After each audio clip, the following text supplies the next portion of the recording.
What is going on, YouTube? I am Lamont at large. Today I am walking in Brownwood, Texas. I'm here to talk about the unsolved murder of Amanda Goodman. It is an unsolved murder, has been plaguing the Texas Rangers for over 30 years. But before we begin talking about that unsolved murder, I want to talk about a couple others that happened here in Brownwood. This is 114 Chandler Street here in Brownwood, Texas. Right in front of you where you see all those bushes used to be a shoe store called Inlo Shoes. It was a family-ran business here in Brownwood. And on April 27th, 1981, a customer coming inside here found the owner of the business, 72-year-old Donna Mae Inlo, lying on the ground covered in blood. They immediately called the sheriff's department. They came inside to discover that she was already dead. The county coroner came to pick her up to conduct an autopsy, and during the autopsy it was determined that she was stabbed to death and sexually assaulted. It is a murder that has been unsolved for 40 years now. Not even 3 blocks away from the Inlo murder, and a month before that happened, on March 16, 1981, 41-year-old Bobby Mcbride was found shot and killed at his nightclub right on this very street right here by an employee. The last people to see him alive were his mother and his wife. He went to visit his mother that previous Sunday. He also stopped by to visit his wife, and presumably, other than the murderer, that is the last person to ever see Mr. Mcbride alive. Now, when the murder took place, whoever pulled the trigger on the gun, they picked up all the shell casings of the scene. However, during the subsequent autopsy, it was determined by the medical examiner that he was shot and killed with a .38 caliber revolver. Now, the murder occurred at 211 Center Street, and the building is no longer here because after he died, the business was sold, and then the owner that took over that place tore the building down. So in fact, there really is no 211 Center Street anymore, but if it were here, it would be right here in this lot. This empty building that you see in front of you used to be a Kroger supermarket here. And on May 10th, 1996, 29-year-old Juan Flores was supposed to show up here for his graveyard shift of stocking up the food items and what have you at this store. A few miles away on Farm to Market Road 2126, the fire department got a call of a burning vehicle. When firefighters arrived, they put out the fire in the vehicle, and after the smoke cleared, they noticed that there was a man lying face down in the ditch.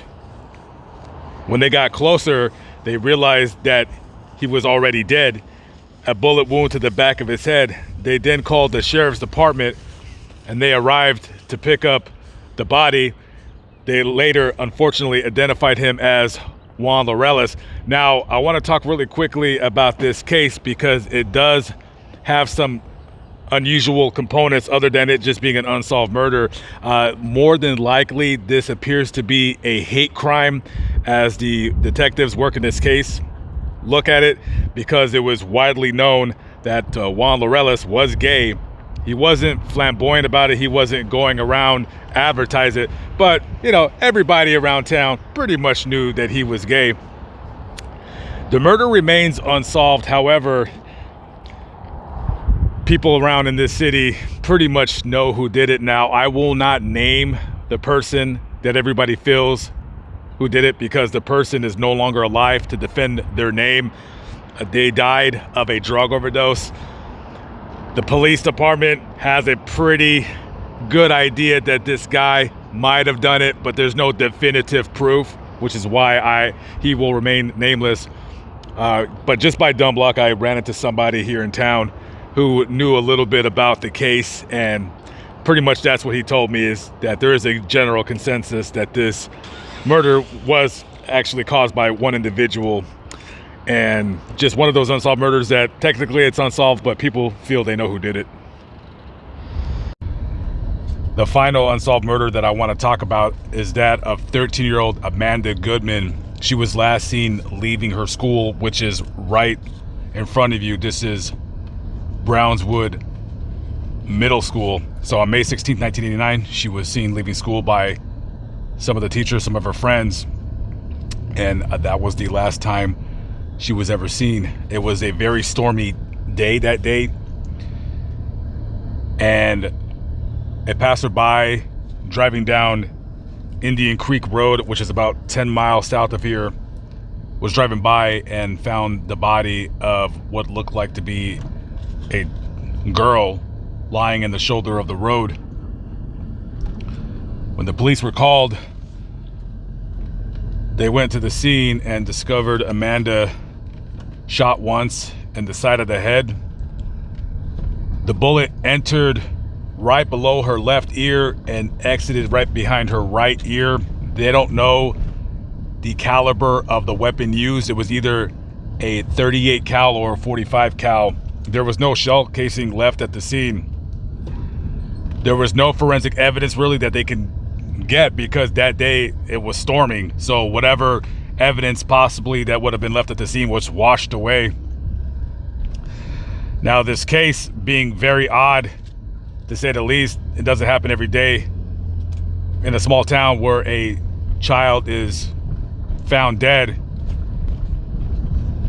The detectives investigating this crime can kind of guess that whoever killed Amanda, that quite possibly, more than likely, she knew her killer.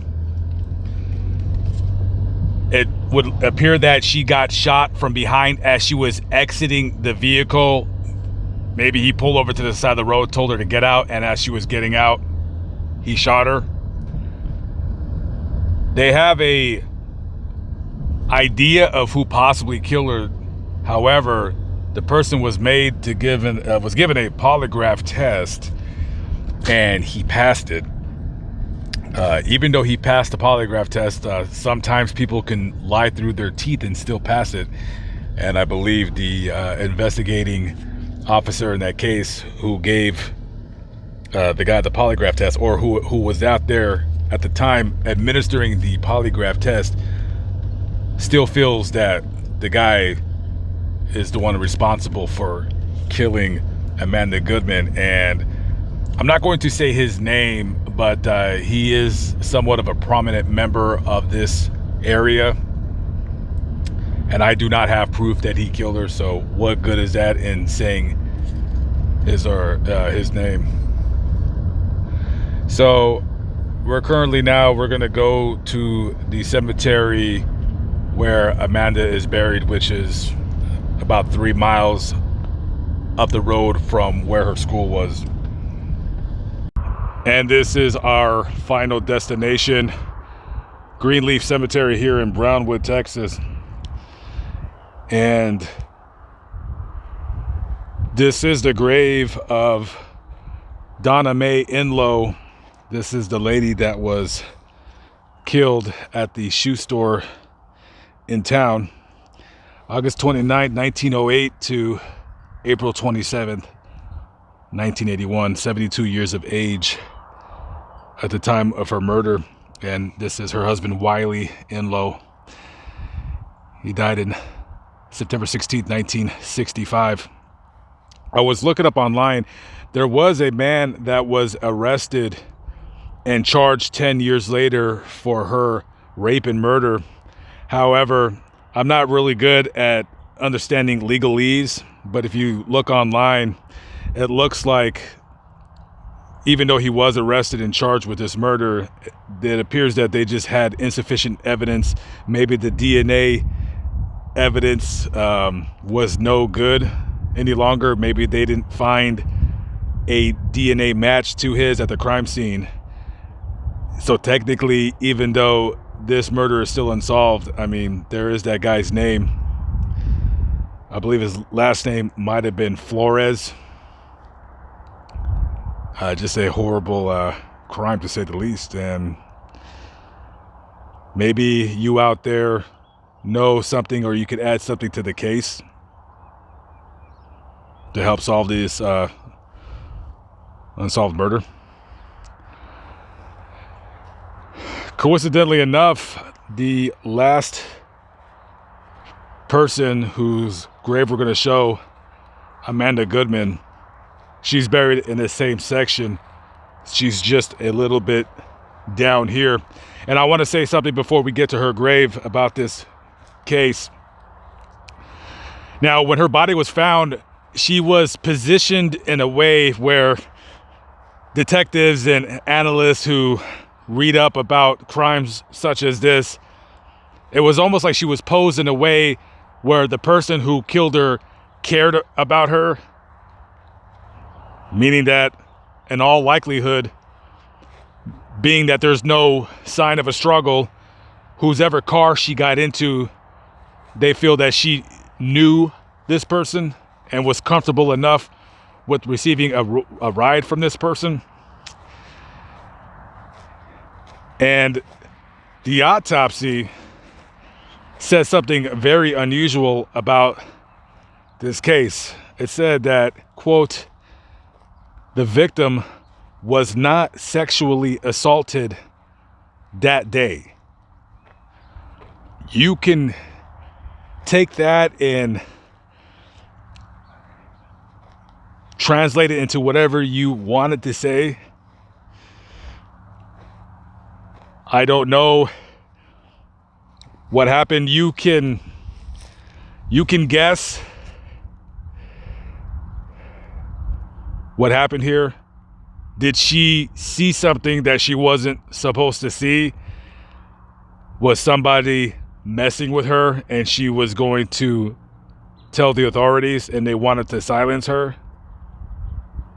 I found that in the autopsy report, I found that statement very telling about possible reasons or motives to this young girl's murder.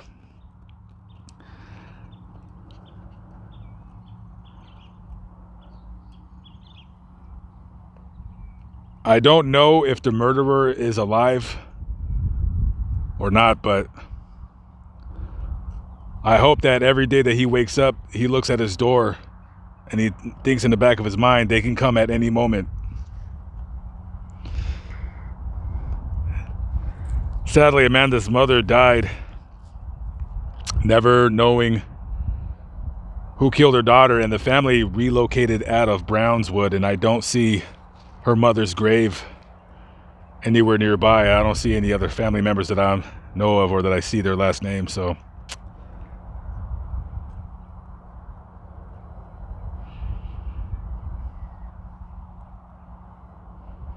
what happened? I don't know.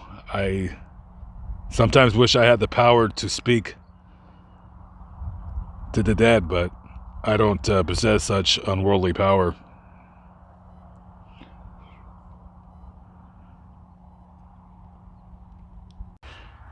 If anybody has any information on the unsolved cases that I've spoke about today on my channel, I implore you to give the Texas Rangers a call. 512-424-2160. Again, 512-424-2160. It might be that case that you have in the back of your mind that can solve one, if not all, of these murders. I'm Lamont at Large. I always thank you for watching my video. I will see you on the next one. God bless and peace out.